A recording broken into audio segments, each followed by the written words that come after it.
You're listening to the Coach's Journey podcast, exposing the struggles and celebrating the successes in the life of coaches who are action takers and creating authentic impact in today's world. Whether you're just starting out, expanding your reach, or exploding your impact, you're in the right place right now. Stay tuned and be sure to subscribe to this podcast. Now, here are your hosts of the Coach's Journey podcast. We should be good to go. What's up, Coaches Nation? So excited for another amazing week on this podcast with an amazing guest that you are not going to want to miss a bit of her story. She's got an incredible story to share with you about how she pivoted into coaching and what were some of the really, really difficult and painful things that kind of led her to the self-exploration that now leads her to help other people successfully explore their own lives and improve themselves in the way that they're looking to do. Well, I'm Dr. Sherry Fluellen, and with our co-host Faisal and San. And first, we are going to tackle the wins for the week. Krista, this is something we always start with is, what are some wins you've had this week? We want to start out celebratory. Yeah, I love this. And I always ask this first question on my coaching calls with my clients as well. So thank you for giving that question back to me. Absolutely. A win is, I know we'll talk more about this today, but I just started a life coach training certification program this fall. There's 11 new coaches in it, and seeing them every week, like grow and develop their coaching skill sets and getting more confident. And in our group chat, they're like, I had my first discovery call. I booked my first client. Like, to me, that's such a huge win to see them going from not believing in themselves to, starting to put themselves out in the world and professional coach. And it's so fun to watch. So that's awesome. That is so awesome. Good That for is you. amazing. Love that. That is. And excuse me. What I love is I have a feeling we'll get to see a little bit of your own journey and your own excitement about kind of how you started out in coaching. And so now it's like you're giving back that discovery and excitement to like the next generation of coaches, which I think is so cool. Yeah, absolutely. Yeah. Faisal, how about you? That definitely is cool, and congratulations again, Krista. For me, I like this since last night. I've gotten great news. Is this negotiation collaboration that we've been working on as a team at Coaching Mastery Community with another organization to connect coaches with clients. And after about 9 or 10 months, it's starting to move forward a little bit in the right direction. And just that's a great win because it's been a long time working on it. Yay, amazing. Yes, Thank amazing. you. So I'm gonna say one, but it's not really coaching related, but it's so fulfilling to me. My husband and I have an investment property that on the main floor is office space. It's commercial.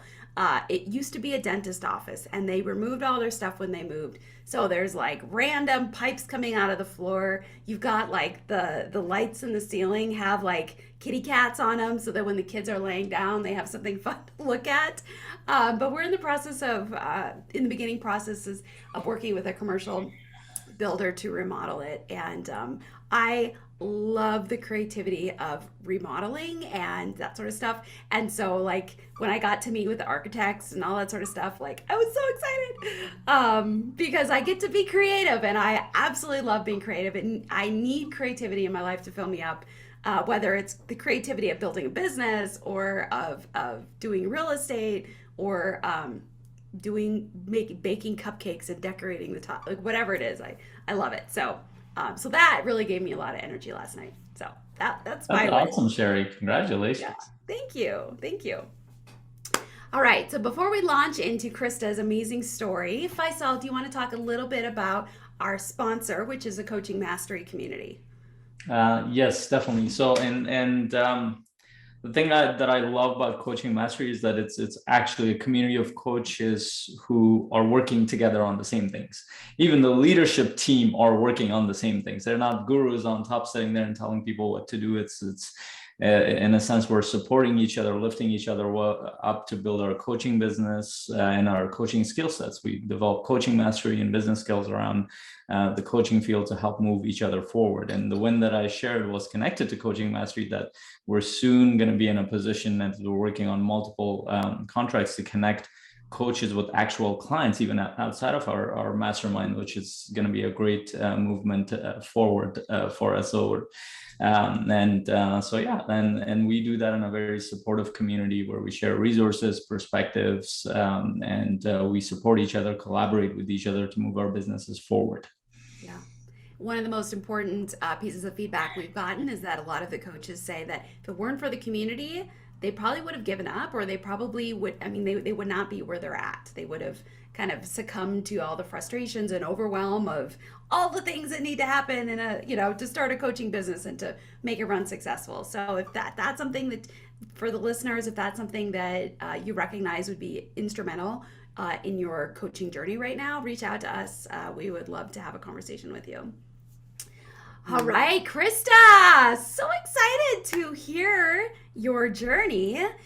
Can you help us understand what it is that prompted you to kind of get into the coaching space and become a coach? Absolutely. So, I was kind of talking about it before we started recording, but it was an accident how it happened. It was messy, it was chaotic, it was painful. And I don't know if you both are familiar with like astrology, woo-woo. It was during my Saturn return. Okay. What does that mean? Because I will say I'm completely ignorant to that. What does that mean? Your Saturn return usually happens in your late 20s to your early 30s. And it's when like shit hits the fan, essentially.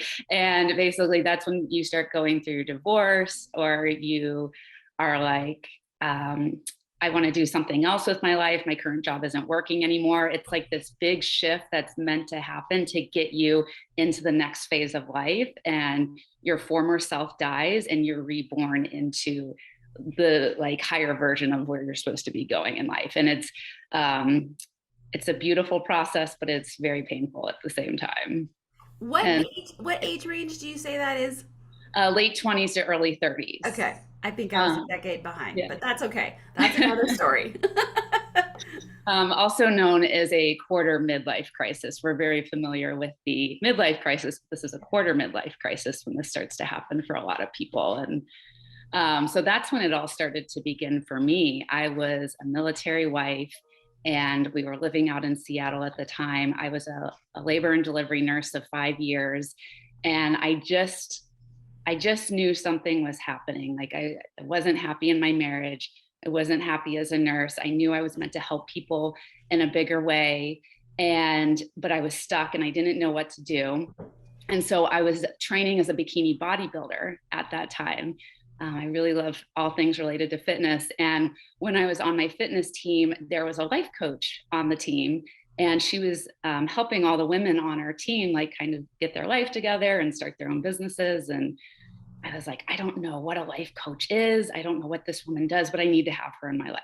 She seems absolutely incredible. She seems kind of like she's part therapist and just a really cool person that helps you get results in life. So I reached out to her and I was like, I don't know if you want to work with me, but I really want to work with you. And I have this whole vision and I want to start my own side hustle. And I want to help pregnant women because I saw a lot of gaps in the way that we treated pregnant women in the hospitals. And I didn't even really know that I was meant to do coaching at that time. I was teaching prenatal yoga. And I was like, I just want to teach prenatal yoga to women and I want to help them get ready for their upcoming labors. And so she's like, yeah, sure, absolutely. I'd love to help you. That sounds amazing. So that was where I really started to dip my toes in the water in the entrepreneurial journey. And I was, like you were saying about creativity earlier, Sherry, I absolutely loved it because being a nurse, I felt like it was sucking out my soul, right? Like just having to adhere to all these strict hospital policies. And there was so many different ways I saw that we could make change and helping to improve the patients' lives. And I felt like I didn't have a voice in all of that. And it was just like, it was crushing my soul. Yeah. Well, Yeah, can I stop you for yeah, just a sec? Because sure. I want to point out something that I think um, I've noticed sometimes myself, and we've seen this with other coaches, especially newer coaches, they're afraid to kind of let people know what they're doing, and that they're, we kind of jokingly call it the covert coach, the one that like, I'm gonna coach, but I don't like to tell anybody. Your Right. story is so cool because you were inspired by a coach, just seeing what she does, who she is, how she impacts other people. And Yeah. so I just wanted to highlight that because I think that's such a good reminder to us that, maybe it's part of our calling to be the not covert coach, to be able to inspire people, and that in of itself could be part of the gift. Mm-hmm. Yeah, I love that. Yeah. Something else I want to add too is I noticed that a lot of coaches struggle to figure out who their unique niche is and who they want to help. And I'm sure both of you encounter this since you work so closely with coaches. And I think it's a really cool story because I had no idea what a life coach was. And I had no idea what she did, even after looking at her it was a beautiful website, but I still was like, I don't know what she does, but I want to work with her. And so hopefully that can be motivation and inspiration for a lot of coaches out there if they don't know how to niche down yet. Just start putting yourself out there and just start helping people in the way that you know how to help them right now. And your energy will attract the right type of people. And they're just going to feel like, I know this person's going to help me to get to places in life. Yeah. Agreed. Love that. Yeah. All right. Okay. So yeah, back to the story. And just so you know, this is all in a book as well. I recently Oh, self-published a book this spring called Beyond the White Picket Fence, Breaking Out of the Life Others Expect You to Live. And I share the most taboo, controversial, hardest parts of this story, from transitioning out of registered nurse, military wife into, starting my own life coaching business, working from home and helping people all over the world. And there's a naked picture of me on the cover as well. There's a story behind that. So Well, that will attract quite a few people. People are pausing this right now and they're Googling. Like that's There's a naked that's picture. happening. Yeah. There's a couple Beyond the White Picket Fence books on Amazon, but if you see the one with the girl holding the pink roses naked in front of a white fence, that's me. That's it. All right. Yeah. That's amazing. Yeah. So I start this side hustle. I call it Stretching for Two, where I was unknowingly starting to show up as a coach. And unfortunately, I call it my hurricane year, where the universe decided to greatly intervene because I wasn't taking enough action. And in February 2016, got fired and got divorced all in the same week. And that was such a big deal for me because growing up, I was the homecoming queen. I was straight A's. I went to church every week, very involved with the Lutheran religion. And I just had this very sheltered life, and I was the good girl. I wanted to do everything right. And so for those two really traumatic events to happen, it just shook me to my core. And I was like, oh, wow, I am no longer the good girl anymore. That title has been stripped from me. And I just, I was like, I had to figure out what's next in life, and I have to create this new identity. And it was really hard. But luckily I was working with my life coach at that time, and oh my God, I can't imagine going through all that without her. She was so great, just listening to me, empowering me, asking me, okay, what do you want to do next? And everybody else is trying to give me advice, just go back out and get another nursing job, or get back onto the dating websites and find your next husband, and just all this really unhelpful advice. So what I decided to do is I decided to shut down that first business because it felt too traumatic to keep working with pregnant women when I had just lost my nursing job.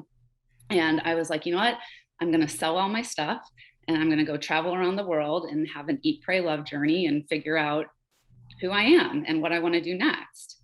And so that's what I did. I basically sold everything. I lived out of a little backpack and I traveled around the world for 2 years.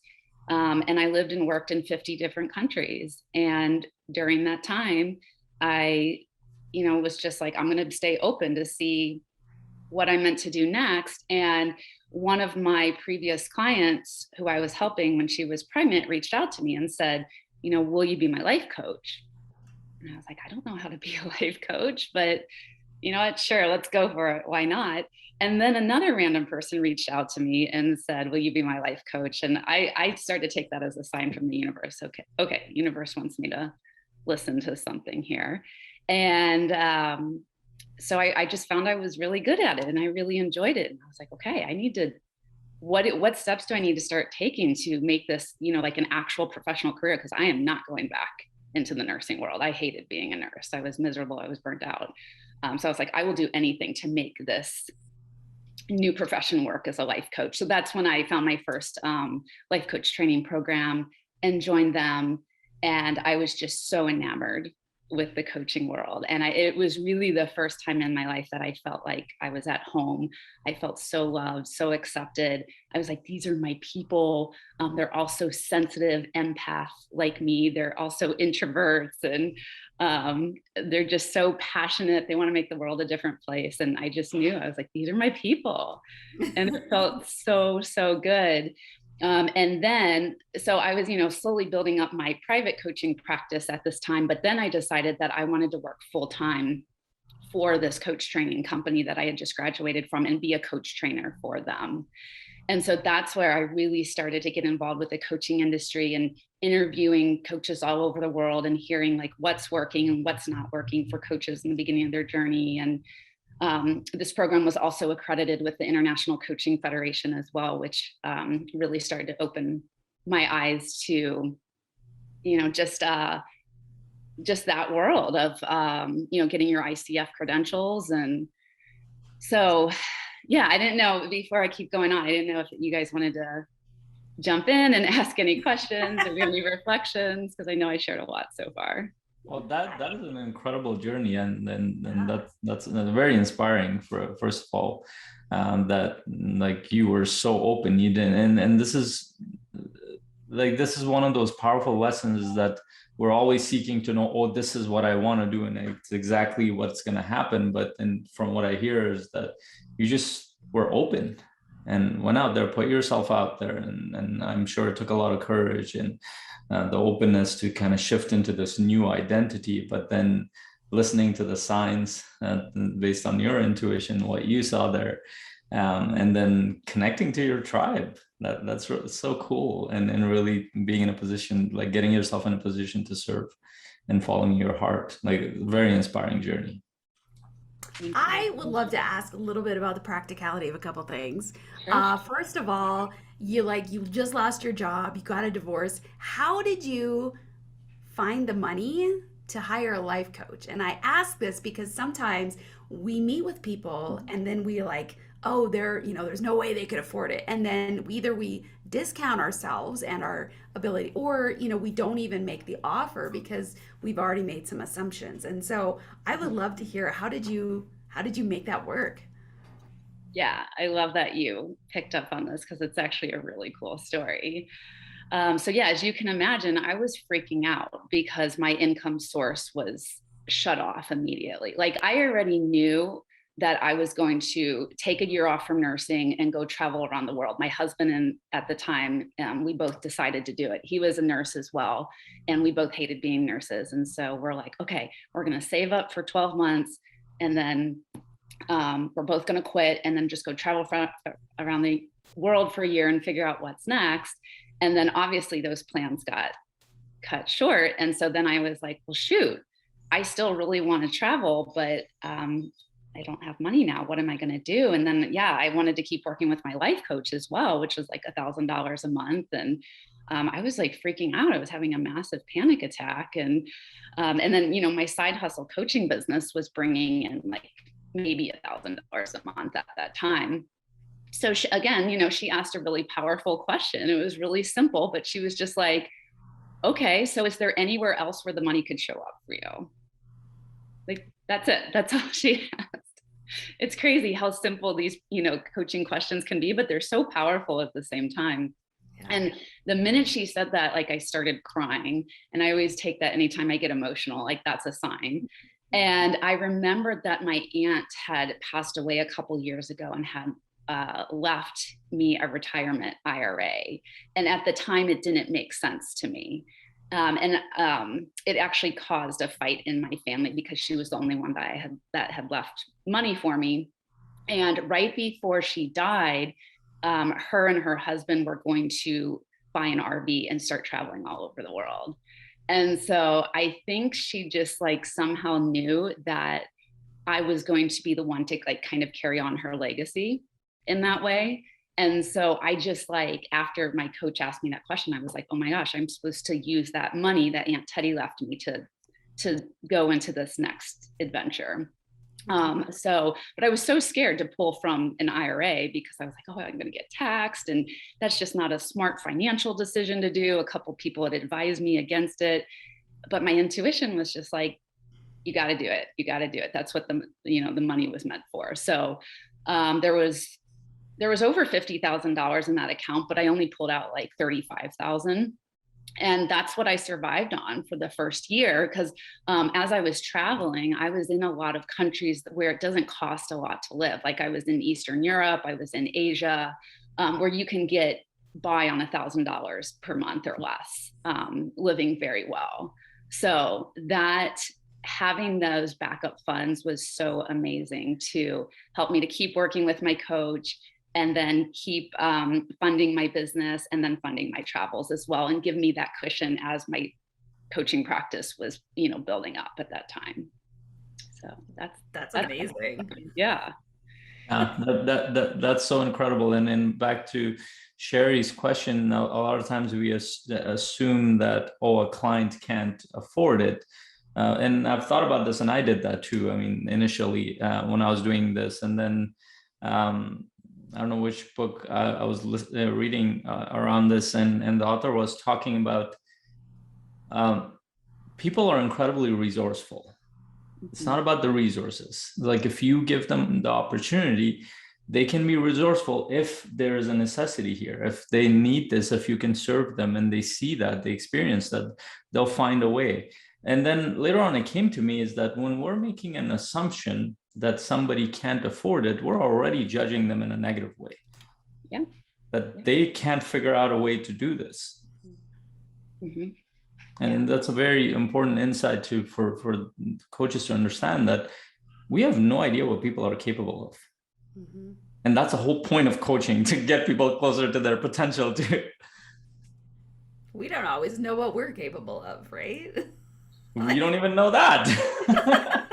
Right. No, you're right. Because my coach could have like freaked out and been like, oh my gosh, my client's not going to be able to pay me. And, just like you said, all these assumptions and judgments that we can do where we get into other people's bank accounts unknowingly. And she really she trusted me, and she looked at me as this resourceful person in front of her and challenged me.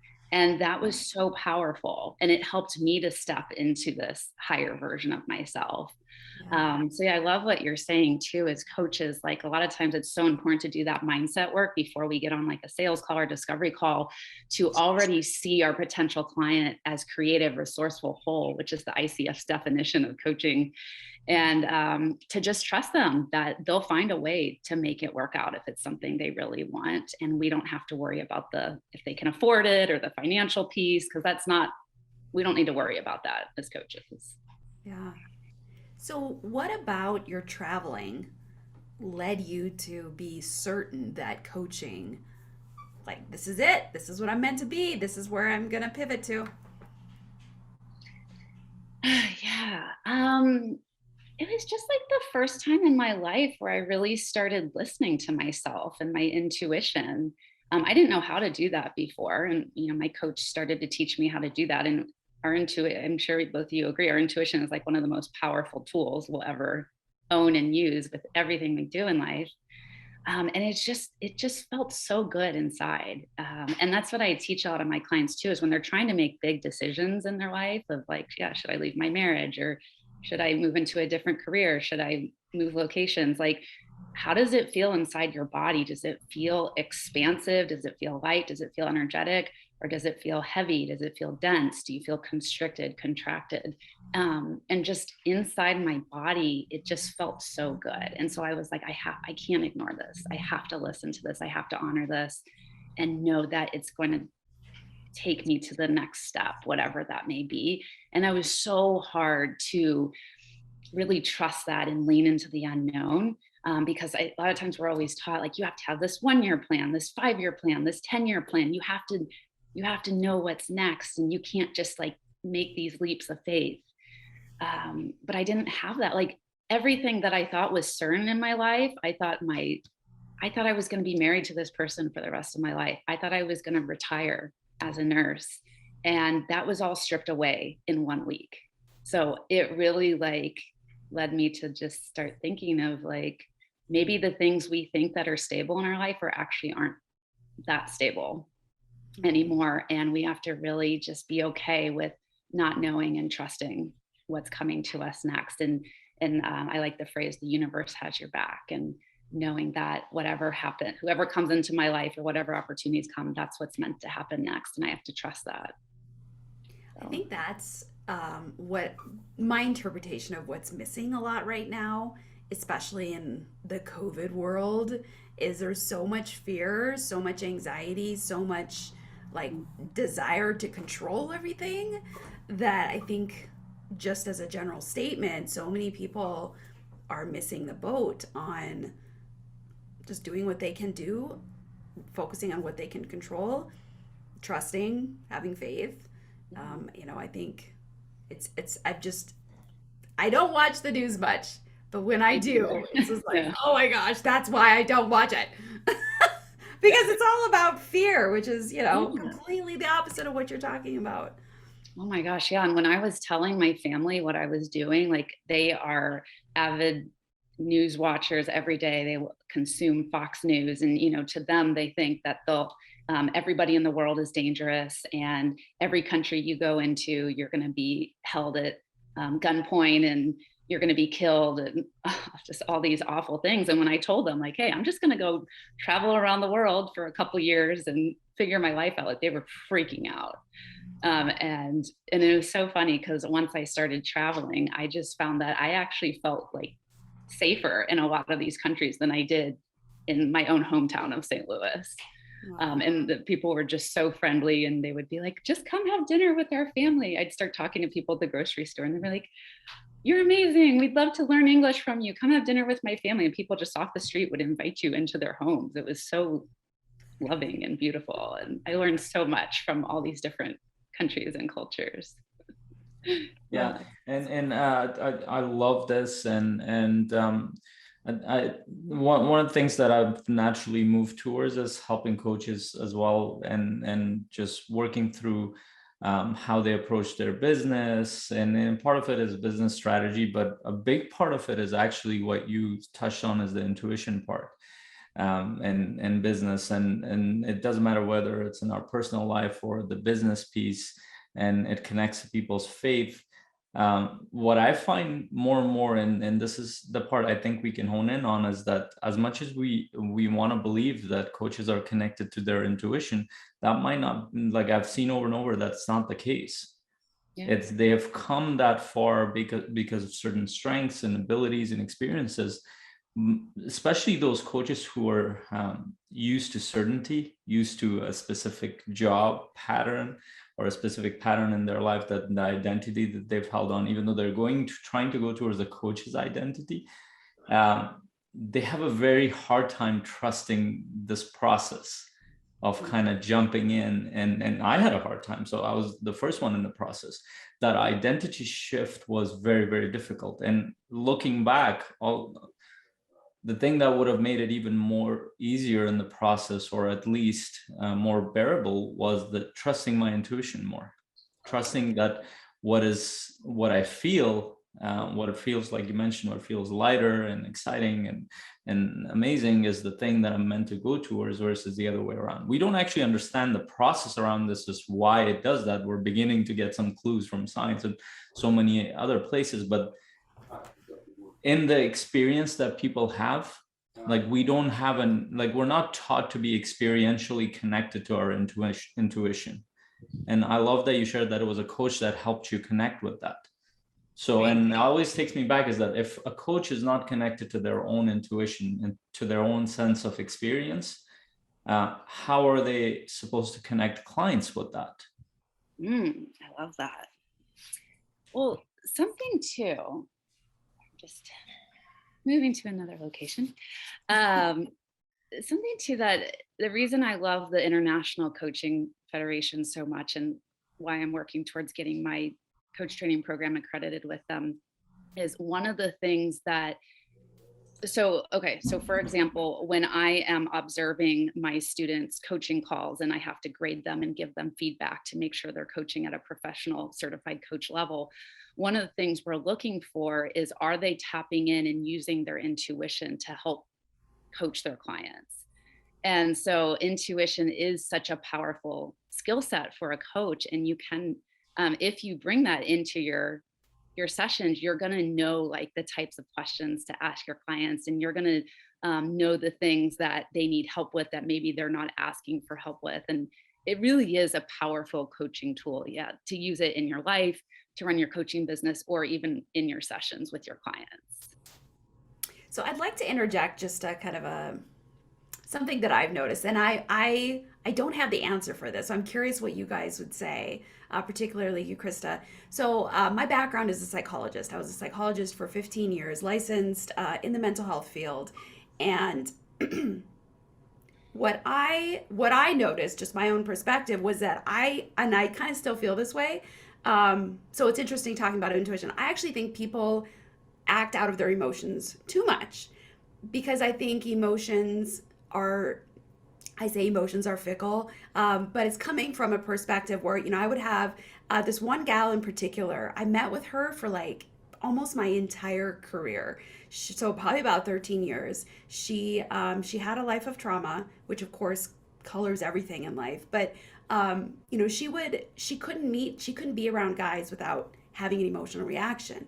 And so my work with her was trying to decondition her emotional reaction to guys, because it wasn't necessarily true to the guy. It was, it was a conditioned response based on past stuff. And so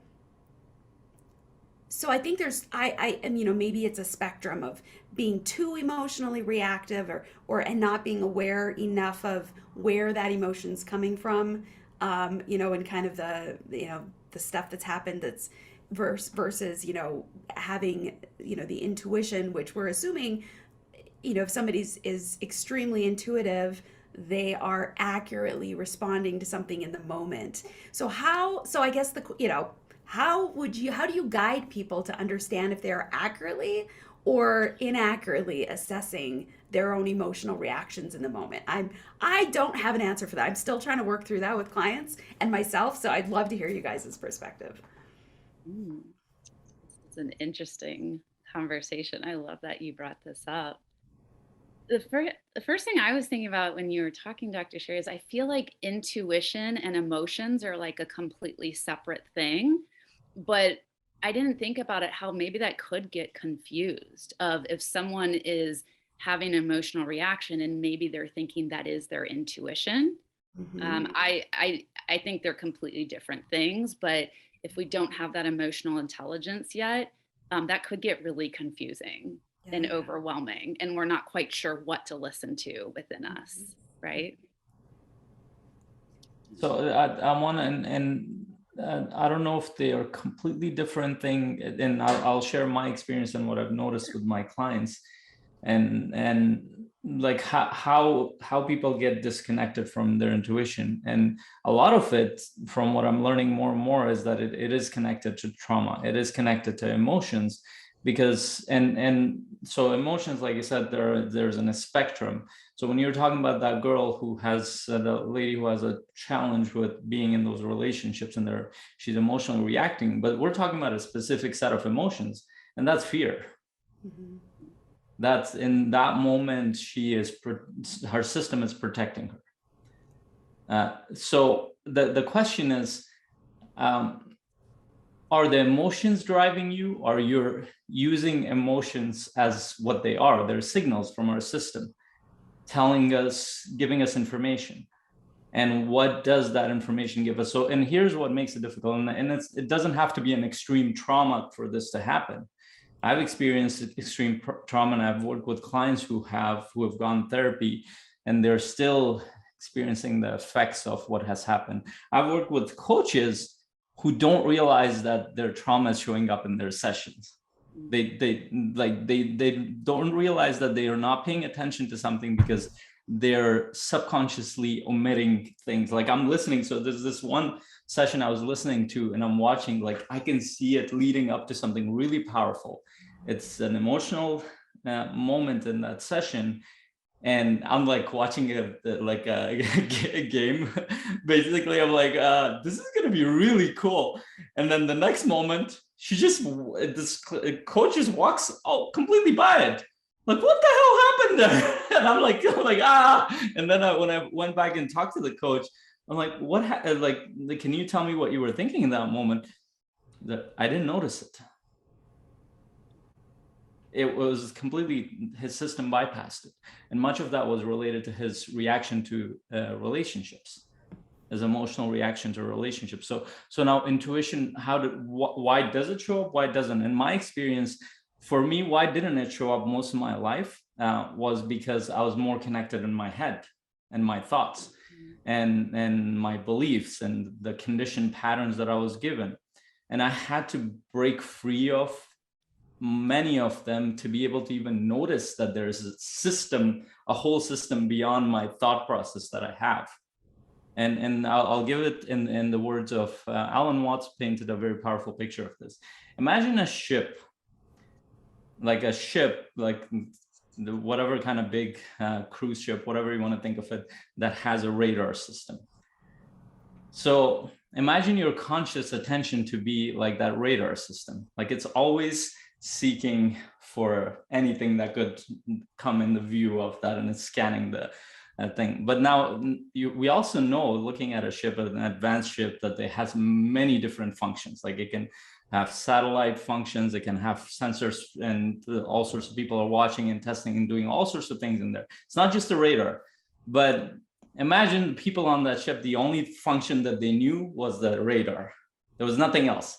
That was the only function. And most people's conscious attention is like a radar, even though they have a whole other scanning system for the environment that they haven't connected to yet.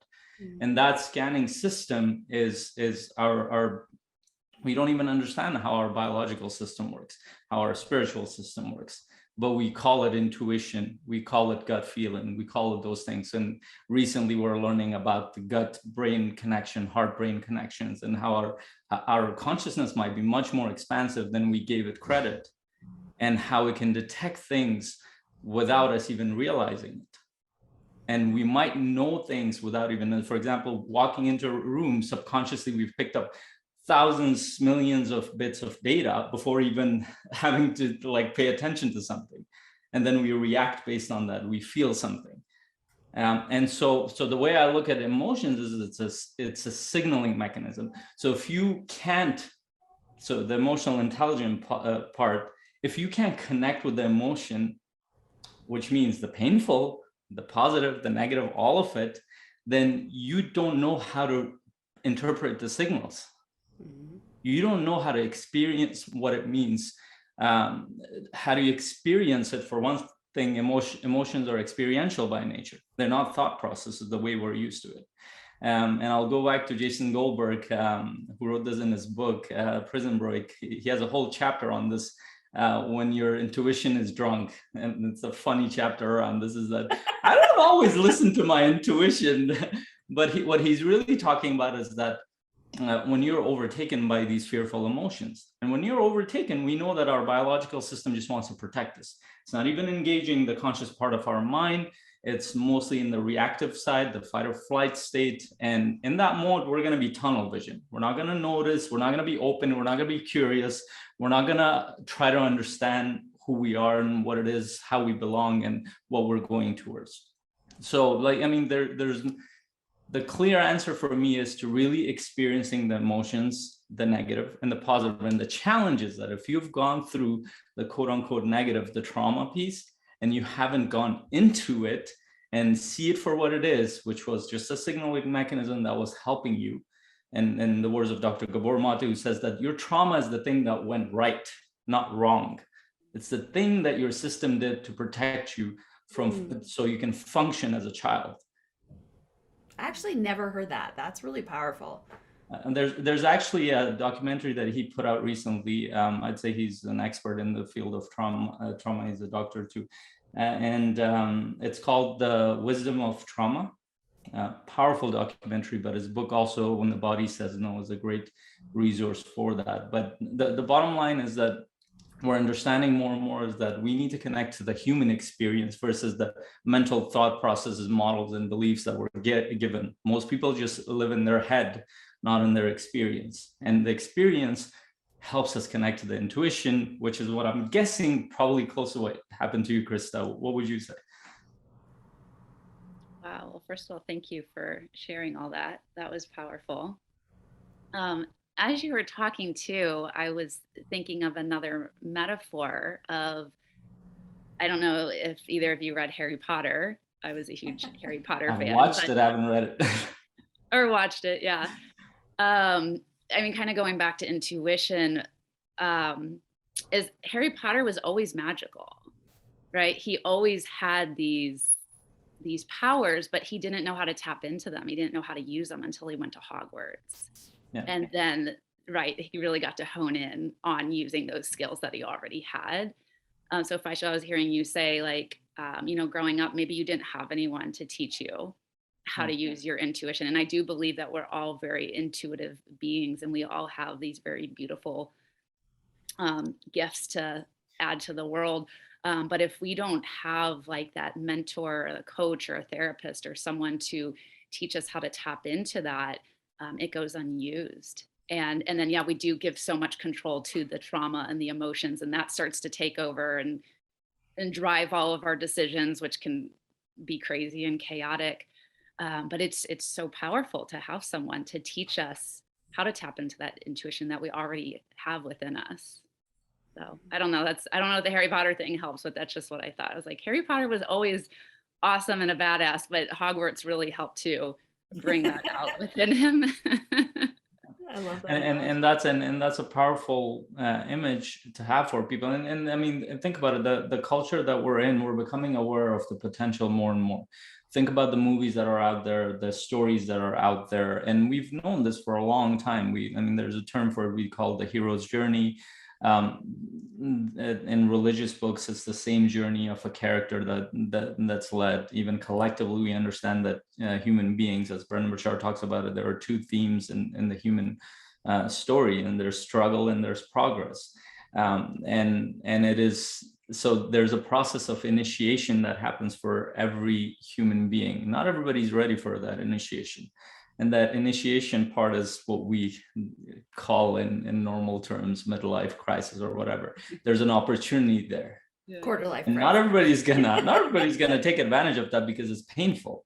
And this is something Dr. Jordan Peterson talks about, is like, whenever people talk about enlightenment, it's like fairies and music and dancing in the meadows, and that's what they're talking about. It's like, that is not what the process of enlightenment is. You actually have to face your demons. You actually have to go in the dungeon and face that dragon and the fire and everything. And when you do that, when you go through that initiation process, then on the other side of it is what people talk about. is the effect of that. But there's a whole struggle that most people might not be ready to go through. And that hero's journey, it's that whether we talk about and Harry Potter or anybody else, they've had to go through that to come back like, am I ready? And for me, that spiritually connects to, maybe there's a purpose to why we're here. Maybe we're here to realize that potential, who we are. Maybe for some of us, we don't make that choice. Maybe we're not meant to make that choice. I don't know. But for those who are ready, I think coaches serve an important job here, or role here. Yeah, absolutely. Yeah, enlightenment is so beautiful on the other side, but while you're going through it, it is hard and it feels awful. And then when you're going through it alone, it's even worse. Mm. So, yeah. Krista, I would love to hear, as you kind of journeyed into the coaching world and you started coaching, um, what was the gap that you noticed that led you to be like, I'm gonna create a certification because there's something that the coaching world is missing that I recognize I can offer a framework for. How did that process happen? Yeah, well, even before I started to, I mean, every industry has gaps, but even before I started to notice some of the gaps showing up in the coaching industry, again, going back to that intuition piece, when I was a coach trainer for this company, I just like, I was like, I know someday I'm going to have my own coach training company. It's just a matter of time. And I really don't feel like that thought didn't come from me. It was just like, I just kept getting downloads and I was like, okay, fine, whatever. I'll do whatever whenever it's time. So I just knew from the start I was going to have my own someday. But then yes, after because I was on the sales team and we would talk with all kinds of potential clients. I talked with hundreds and hundreds of coaches all over the world that were thinking about going through coach training or new on their coaching journey or had already gone through a coach training program. And some of the big gaps that I saw was imposter syndrome. This is a really, really big thing in the coaching industry, and the coaching world is unregulated right now. So anybody can call themselves a coach, right? And what's happening is I find that new coaches they're feeling this strong, deep calling of, okay, I'm meant to do kind of like I did, like this current job is not working anymore. I'm meant to help people in a bigger capacity. I've maybe been through a lot of traumatic events. I want to turn that pain into purpose. And then so a lot of times coaches will start to take courses, Udemy courses online or read books. They've never worked with a coach before. They've never gone through coach training. And they start putting all this pressure on themselves of like, okay, I have to learn how to make six figures in one weekend or from one webinar. And I have to sell out my coach training program. And they don't have any very limited business skills. They have no coaching skills yet, which takes time to learn those and refine those. And so they're starting to like put themselves out into the online world or tell people they're a coach, or some people don't even get to that stuff, like we talked about earlier. But they're feeling like, okay, I have to have all this success right away. But they don't know what they're doing, right? Like they've never worked with a coach. They don't even know what that experience is like to have a personal life coach yet. And then they don't even know how to facilitate a coaching session. They don't know how to ask powerful coaching questions, how to do active listening, how to build in accountability and goal setting with your clients. Like they're trying so hard to teach themselves, which is admirable. You have to start somewhere, right? But then you're going to hit a wall eventually. And so that's where it's so helpful to have, either working with a coach, going through coach training, or having a coaching community to be a part of if you really do want to be successful in this and take this to the next level and help people and make money. But it's just a really big gap right now. And I want to do something about that gap. And there's so many people out there who are already trying to coach. So, hopefully I can help them. And then what I found is working with coaches over the years is once they do start to believe in themselves as a coach and they believe they create a model that works for them and they start to sell this model, like the imposter syndrome goes away and they no longer feel like, who am I to be a coach or who am I to help change people's lives? That was kind of the long answer. Yeah. So what you offer with your certification is basically development in the core competencies of being a coach, and kind of like all of those fundamental skills and abilities that we need to be attentive, to ask good questions, to kind of understand the process of change. Is that kind of is that accurate? Yeah. So, and actually, this is going to be a roundabout answer to answer this. But when I first started as a coach, I thought it was just about giving people life advice. I thought it was like telling people what to do with their lives.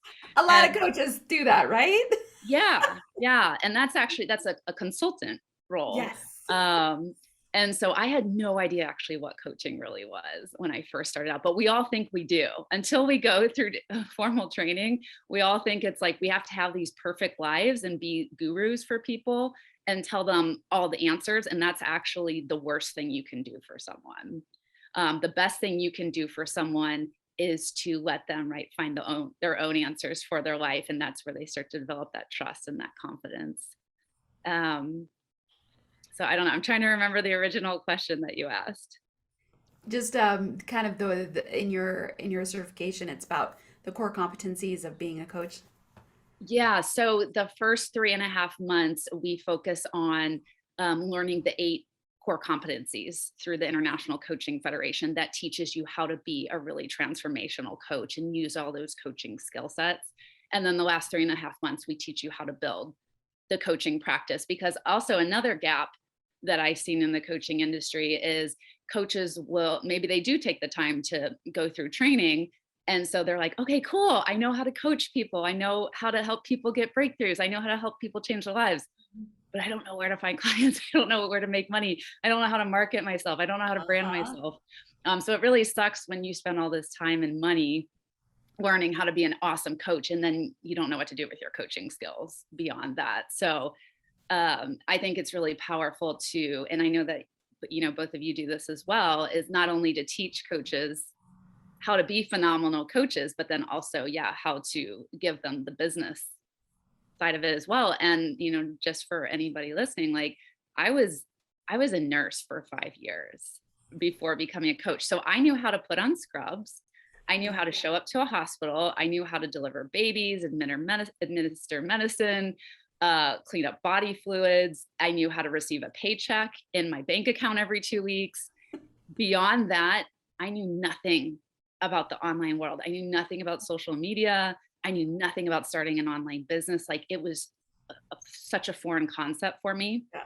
And I hear so many coaches say, oh, I'm not techie enough, or I don't know how to navigate the online world, or I don't, all this stuff. And I didn't know any of that either, but I was like, I got to learn it.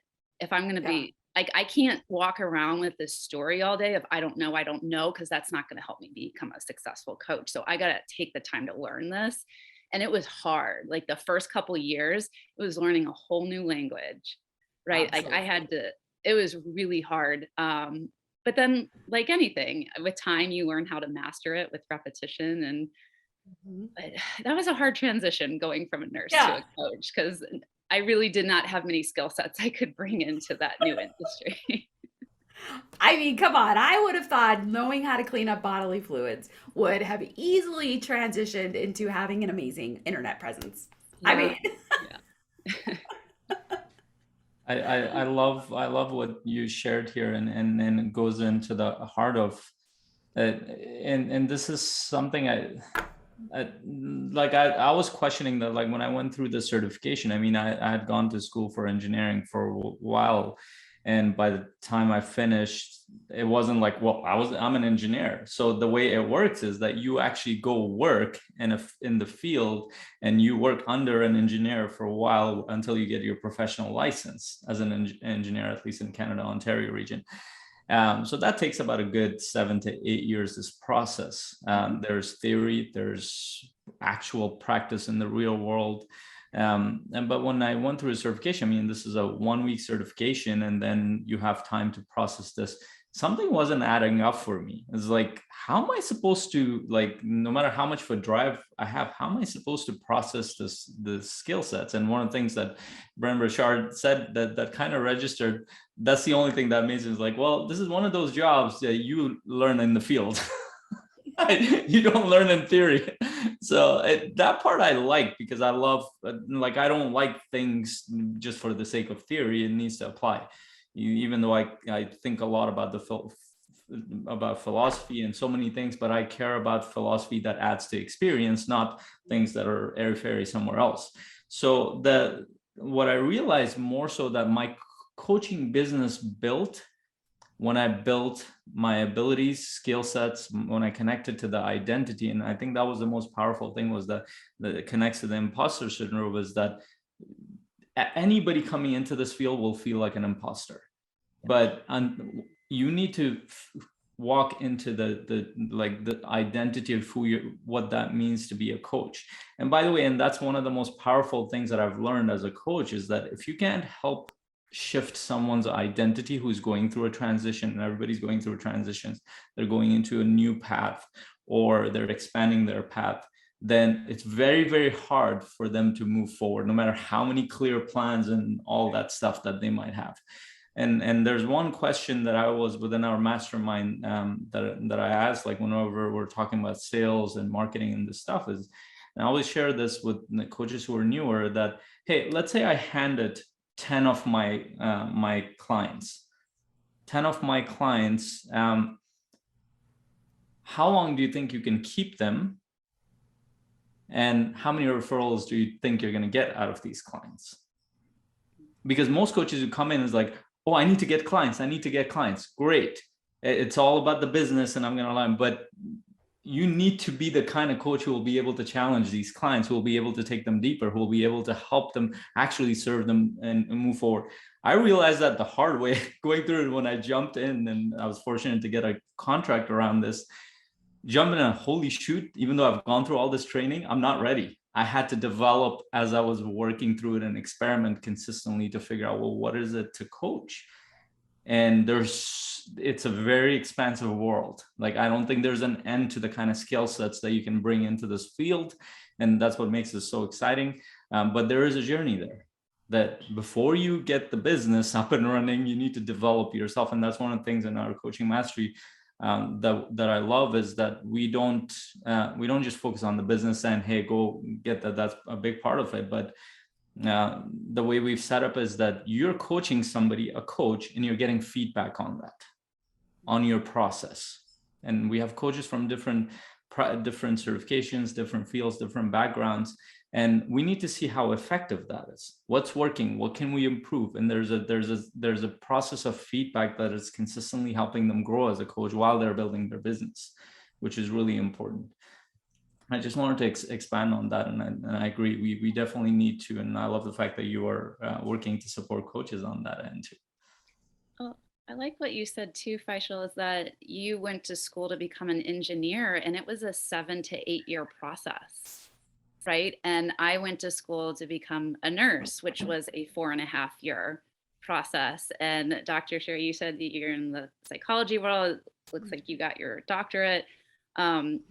It takes time, right? Like, this is not, becoming a coach is not an overnight process. It is not something that happens in one weekend. Like, it takes years to, learn these skills and do the training, put in the hours, and get competent, get comfortable. So again, I see these coaches put so much pressure on themselves to have this overnight success. And it makes the journey so unpleasant and so unenjoyable. So I think if I can help coaches to realize that this is going to take a while, and that's okay. And it's going to be messy, and it's going to be unpredictable. And I tell my coaching students all the time, you're going to find a million ideas that don't work. And that's okay, because every time you're one step closer to finding something that does work. And, some of my students right now are doing really well and finding lots of new clients. And then some of my other students are really stuck and having lots of breakdowns, and their ideas aren't quite working yet. And it's a process. And I just want more people talking about that. I want more people being real and raw about what it really takes in this journey to succeed, and all the mistakes and the failures. And I love that, by both of you having this community and this podcast, it sounds like you're shedding some light on that as well. Well, I certainly hope so. That's our intention. I know I have tried a lot of stuff for marketing that has just tanked. Yeah. Because with launching a certification, like, that's a really big. What did you find? And it says my internet is unstable, so hopefully you hear Yeah, this. I just broke up for a little. Okay, so Krista, what have you found as really helpful in marketing your certification? Good question. What have I found? So I think our theme today is intuition. 'Cause that feels like the theme. I remember when I was doing my world travels and I was on the beach in Costa Rica one day and I had my iPhone in the sand and I was watching a video on YouTube of this. I follow this account called Yoga with Cassandra, or yeah, I think that's what it's called. And I love doing her yin yoga videos. And I just remember like feeling so jealous of her. And I was like, oh, I want to have, YouTube videos that people can use and get value from. And I really learned to tap into the emotion of jealousy. I think jealousy gives us, as we were talking about emotions earlier, so many signals and clues as to unprocessed desire. And I just was like, I know I want to have a YouTube channel. And I don't know why, but YouTube was just there in my mind. And so I would start creating YouTube videos every week. And I would just like talk about random things that I thought could help people. And as I started to learn more and more that my niche was going to be new life coaches trying to get started in this industry, I would start tailoring my content more to these videos. But so I've been doing this for years now. Every week I create like between a 10 to 20 minute YouTube video and I just share value and I talk about things like, these are the best questions to ask on a coaching session. This is my inside tips for leading a successful discovery call, like just things that, new coaches are looking for. And that's how I find all of my business and all of my clients to this day. And it's awesome because I do have a video editor now and a YouTube strategist, but it's free. And it's the second largest search engine after Google. Mm-hmm. And there's so many life coaches I found that are going on YouTube and literally typing in like, how do I become a coach? How do I become a certified coach? And again, no one told me to use YouTube as a way to grow my business. My intuition said you need to be on YouTube. And I listened to that. And then it's so funny, but I had this video go viral. And it's, oh my gosh, I feel like it's so bad. I wanted to take it down. I was in, I feel like you're both going to go look at it now after this. Yeah. Right now, what is it? What is the name? No, I'm just kidding. I was traveling in South America for 6 months. Your book and your. Sorry. Connection. Sherry, I think it's your connection is off a little bit. Go ahead, Krista. Okay. So I was traveling in South America for 6 months, which is where I connected with Daniel, who introduced me to you two. And I got the idea to do a sample coaching session because a lot of coaches don't understand what a true coaching session looks and sounds like. So I was in this co-working space. I think I was in Buenos Aires, Argentina. I was in this room that was echoing really bad. And I was still, learning coaching skill sets, or I was still learning how to be a coach myself at that time. And I did like a 20-minute practice session with a pretend client. And like I said, I almost took it down because I feel like the coaching is like terrible and really bad. But luckily I just like, I'm just going to keep it up for the sake of it. And people can watch new videos that I create where the coaching's way better than what I did back then. But somehow that video ended up going viral. And I got like over 50,000 views on it. And now everybody finds me through that video when they're typing in something about life coaching, because it's called like sample life coaching session. And then under that video, I have all my links. I have the link to my website, my discovery call link, my now new life coach certification program.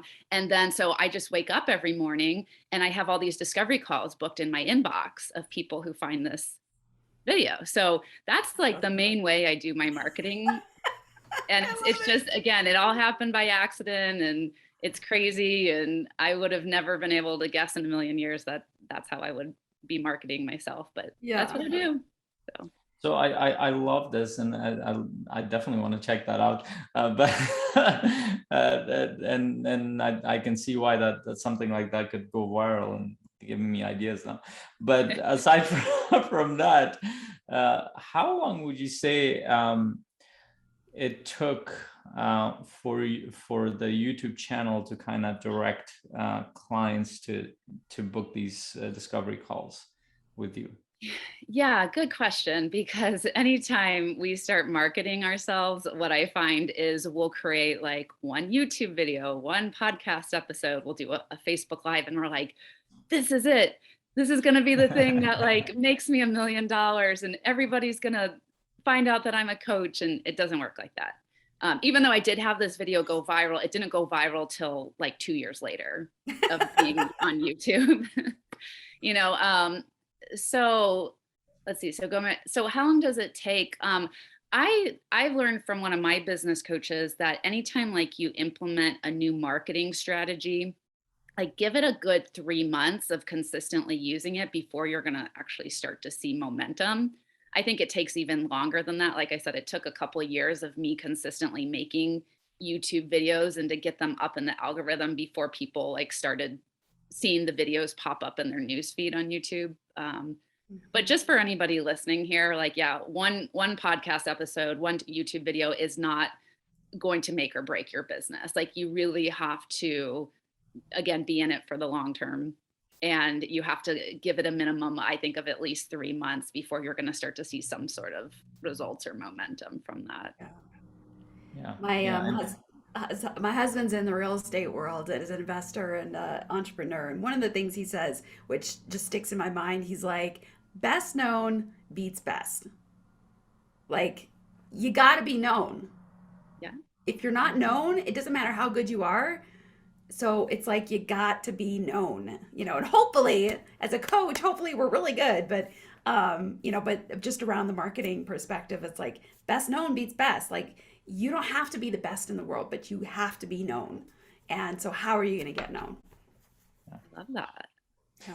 So initially when I was listening to, and this is really important information that I wish I had to listen to a podcast like this, because even though like coaches and trainers will say this, but it wouldn't stick, is that my assumption was that I'm just going to do a few videos and this is going to pick up and it'll be all great.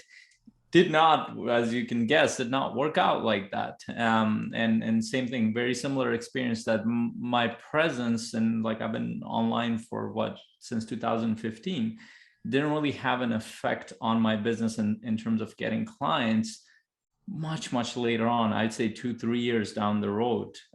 It did help with credibility. It did help with my presence on the internet, because even when I met people, first thing people did was they Googled me, and I was there somewhere. That my name would pop up, which was good. But Brendon Burchard said something similar to your husband.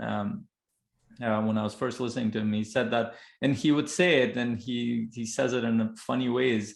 He's like, listen, I'm not the smartest guy. I'm not the best coach. I'm not the best trainer, but I am, because I'm always there. I have consistently put out videos since 2007 or 8. He has been doing every week at least one video, but probably multiple videos as his business has picked up, and he's all over. Like he pops up, and there's one marketer, like other marketers kind of use him as a fun thing. Frank Kern is this marketing training I went to. He's like, well, they use it as a marketing tool. It's a very funny way of doing it. It's like, well, yeah, you when you go through your Facebook feed, you always see Frank Kern at least once every few days. He's all over the place. Like and he's great. Like Frank Kern is amazing in sales and in the marketing field. But these guys are always there in front of people. They might not be the best people, but they're the people who are there serving, and people know that they're there. And those are the people that we go to. Absolutely. Another thing I heard one of my coaches say is consistent marketing equals consistent clients. And so you're right. A lot of times it's not about having the best videos or the most amazing content. And I'm going to be honest, a lot of my YouTube videos I feel like are not that amazing or that great. There's times where I, like one of the videos I filmed this summer, I was sitting out on my deck because I make myself film a video every week, whether I'm feeling into it or not. And I'm like, I heard Brooke Castillo say this one time. Are you guys familiar with her with the life coach school? Mm-mm. No. Okay. But she's a really famous life coach. And she says, B- work will still change lives. Mm. And so I give myself that permission that even if it's a really hard week for me and I'm just not feeling like making a YouTube video, and and then there was this time where, it was like in the middle of summer in St. Louis, it was like 90 degrees. I'm like sweating. There's a dog barking in the background. I couldn't film inside my house because I just had a new baby and my baby's crying. And I was like, I gotta get this video done. And I don't even remember what I talked about, but I was like, I'm just gonna do it. And I'm gonna put it out there and go for it because I'm sure it'll help someone in some way, even though it's not my best work. And I have so many videos like that. And a lot of times we get trapped, we get in the perfectionist trap of like, oh, well, it has to be really professional. I have to have my makeup on, and I have to have my hair done. I have this beautiful background with this lighting. And then all that stuff like gets in the way of us really sharing our message and our truth and actually helping people. And that's what I look at as marketing. To be honest, like I know that by doing my marketing, by doing my YouTube videos, it will help me to make money. It will help me to find clients, but that's not why I do it. If that was my intention for doing it, I would have given up a long time ago. I truly just genuinely enjoy being on video, and I'm such an introvert in real life. And when I'm in groups of people, like I really shut down and I become the listener of the group, which I think happens for a lot of coaches. And so my videos are a way for me to speak up, and they're a way for me to be heard. And so I've found that if I just really like lean into enjoy and having fun making these videos, the rest will take care of itself. I don't have to worry about the outcome. I don't have to worry about how much money I'm going to make, or, I just trust whoever needs to find them will find them. And so that's what's allowed me to be, because I really struggled with consistency for years. So just like, right, really enjoying that process and stop worrying so much about if it's going to make money, if it's going to find clients, because that stuff will come. But I just find like when we lead with that stuff, it can just be really, I don't know, it just doesn't feel good. Yeah. That's my soapbox. Yeah, I completely agree with that. And there's because a lot of times when you're doing it for business, you're expecting results for business. But this is like like whether you're on YouTube or social media, this is a long game. It's not a short game. And if you don't get that, then you're constantly getting frustrated. Oh, it's not getting hits. It's nobody's sharing, nobody's liking, nobody's reaching out to me, blah, blah, blah. That doesn't happen like that. But I wanted to add something else. Like you love videos, and I love that. I was terrified of videos when I started out, and I've shared my story before, and I've shared this a lot with my students. But I remember that first video that Brendan Burchard challenged us to do, and all it was a 3-minute video on this is what I believe. Like I believe it's just my heart, why I'm serving, what I'm doing. I think it's still on my Facebook. That was the first ever video that I posted. And my wife was helping me with that. It was just, and we had to talk through the whole thing. I have a big board in front of me. I know what to say, but I've written everything down, and she's helped me think through the whole thing. I'm scared to death. It's not the words. It's like, I'm like, what the hell? I'm looking at this camera, and I'm staring at the camera. I remember my wife was sitting there behind the camera, and after like about 5 minutes of staring at the camera, she's like, what the hell is wrong with you? I don't know. Spouses are good at stroking our ego, right? I know. So, but here it took me about 6 hours to shoot, 4 to 6 hours to shoot a 3-minute video. And so this is the reason why I share this, is that everyone is going to come into this world with different skill sets. I did not have the skill set to speak, to talk, to connect, to like these, like I was a lonely guy in my own world. I'm very private person. I didn't even share my stuff with my friends a lot of times. Now I'm sharing stuff with the world. Like I didn't have to do this, but we have to. I think there's this grace that needs to happen here, is that when coaches come into the field, they're comparing themselves constantly with other coaches. Everybody's going to come with very different background, skill sets, experiences. A lot of them are transferable in different ways. But understanding that your journey is your journey. Like there will be, your struggles will be different than other coaches' struggles. And there's a process of experimentation and paying attention, contemplating what's working, what's not working, going through this process and really understanding where it's taking you. And this is the part I want to stress on this. We've talked about this before. This is the part where coaches need coaches. Because if you get in your own head about this stuff, I did for a while when I didn't have a coach. I didn't exist. It was just my thought processes running this whole process thing. And it makes it much, much harder than it is. Because almost everything that you're doing, it's moving your business forward. You just don't know it yet. I'm actually really happy that you brought this up because I started out exactly where you did. I remember, I mean, even I love video now and it's my happy place, but it didn't start out like that. When I started working with my first life coach, she challenged me. She's like, okay, we need you to start marketing this Stretching for Two business. What are you going to do? And I was like, I guess I could do a Facebook Live. And I was terrified. Like, I didn't want to go on video and I didn't know who was going to be watching and I didn't know what to say or talk about. And she was like, okay, kind of the same thing how you started out. She's like, okay, why don't you start every week, 5 minutes, just go on and just talk about something you love. And just kept it really simple and easy. And I couldn't do it the first couple of weeks. Like just seeing myself on video and hearing my voice. And I hadn't developed public speaking skills yet. It was a horrible experience and I cried every single time. But I told myself, I was like, okay, if I want to get better at this, I have to practice. And this doesn't come naturally to me, but I have to practice. And then I realized that I wanted to be a better public speaker. And so I started going to Toastmasters. And so a lot of times we put so much pressure on ourselves that, yeah, I have to be amazing at video. I have to be this excellent speaker. But most of us don't start out that way. Yeah. But again, we can't stay stuck in those stories. So we have to say, okay, I may not be great on video. I may not be a great speaker. What coach do I need to hire? What class do I need to take? What course do I need to purchase that's going to help me to improve on this skill set? And right, that's how you start to learn to coach yourself through that. And it's really helpful to have a coach who can maybe ask you those questions in the beginning.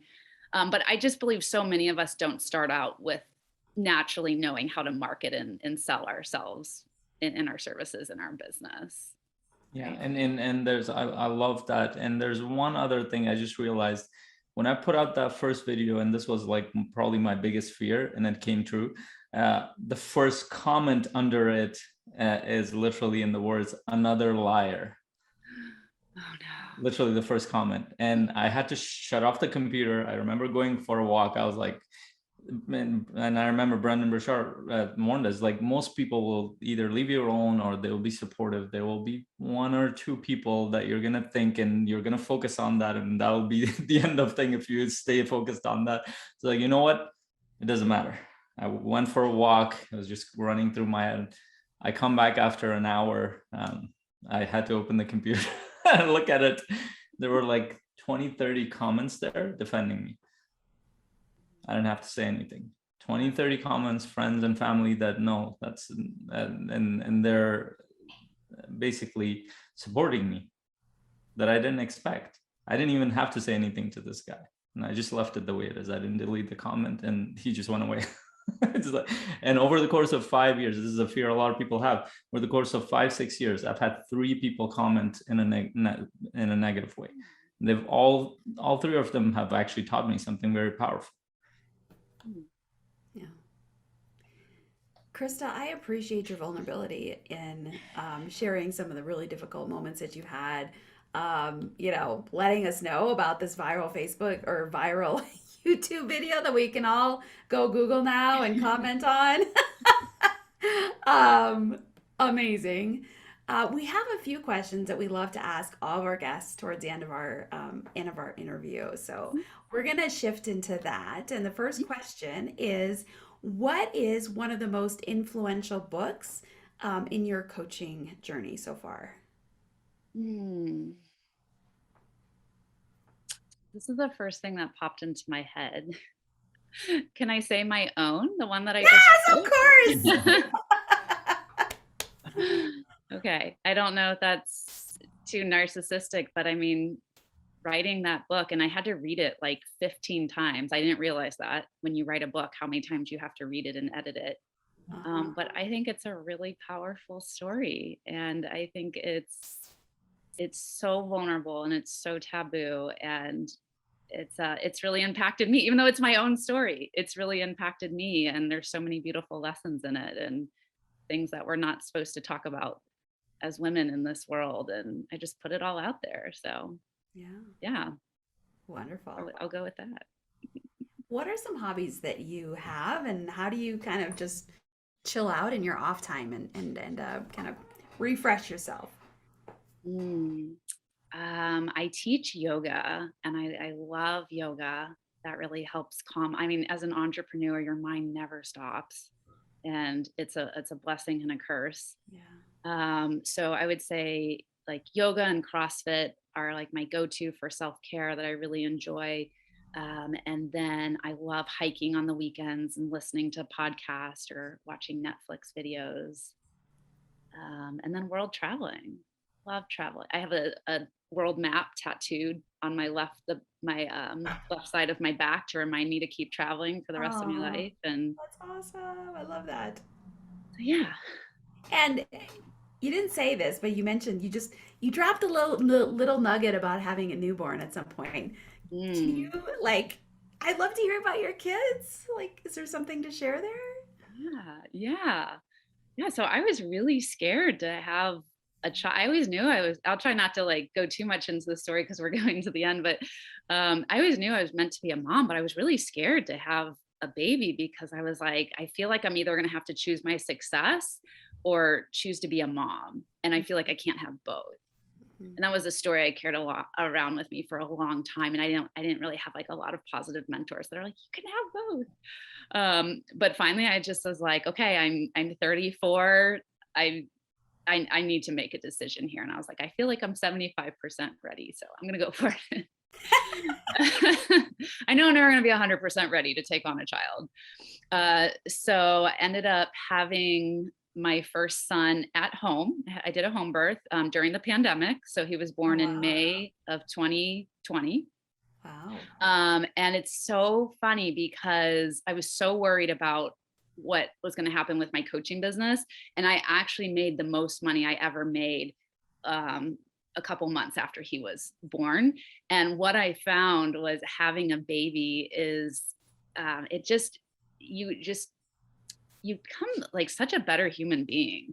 And I have just so much more love in my heart. I have such better like organizational skills now. I feel like I'm just such a better coach. And so I've learned so much from him, and he's taught me so much about life already. It's been, I mean, it's not easy having a kid, but it's been pretty awesome.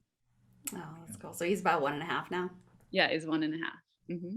Aw, yay! Faisal and I are both parents, so we Oh, totally so get you know that. what I'm talking about. Oh yeah, oh yeah. What do you see that separates coaches who are quote unquote successful from the ones that get frustrated, give up, or just kind of never really take off?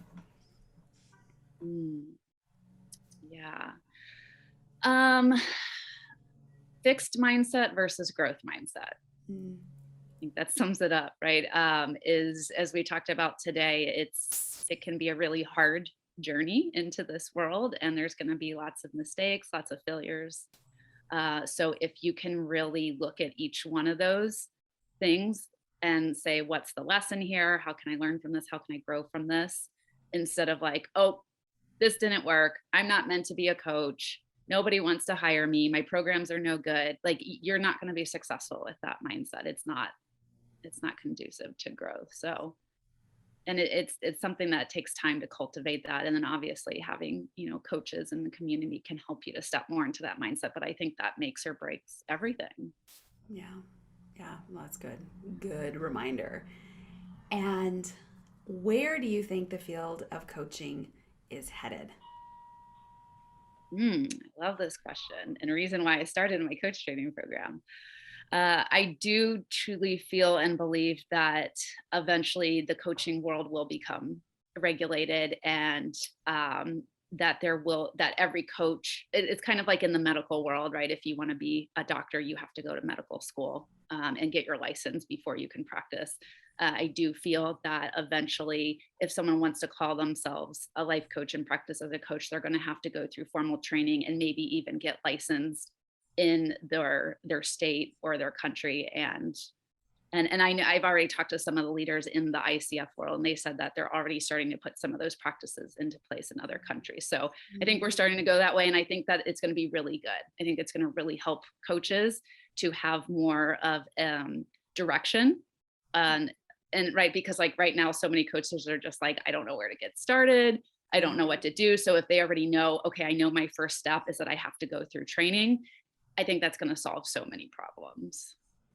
I do love the idea of certification, of training, where I throw up a little bit in my mouth when I think about it, is because, with the mental health license, I can't see anybody that lives 10 miles south of me in Colorado unless I maintain my Colorado license. And so the regulatory world is so far behind the needs and the capacities and the abilities of clinicians and coaches, that once they start putting regulations in place, if we need to have licenses in every state or in every country, like, there is a whole lot of red tape there that is not helpful. So I'm curious, because I feel such immense freedom not having to deal with, being a licensed psychologist and working under that license anymore. Although technically I'm still licensed, but I don't work under that because I have the freedom now. And so part of me wants to cry thinking about that part of the freedom going away.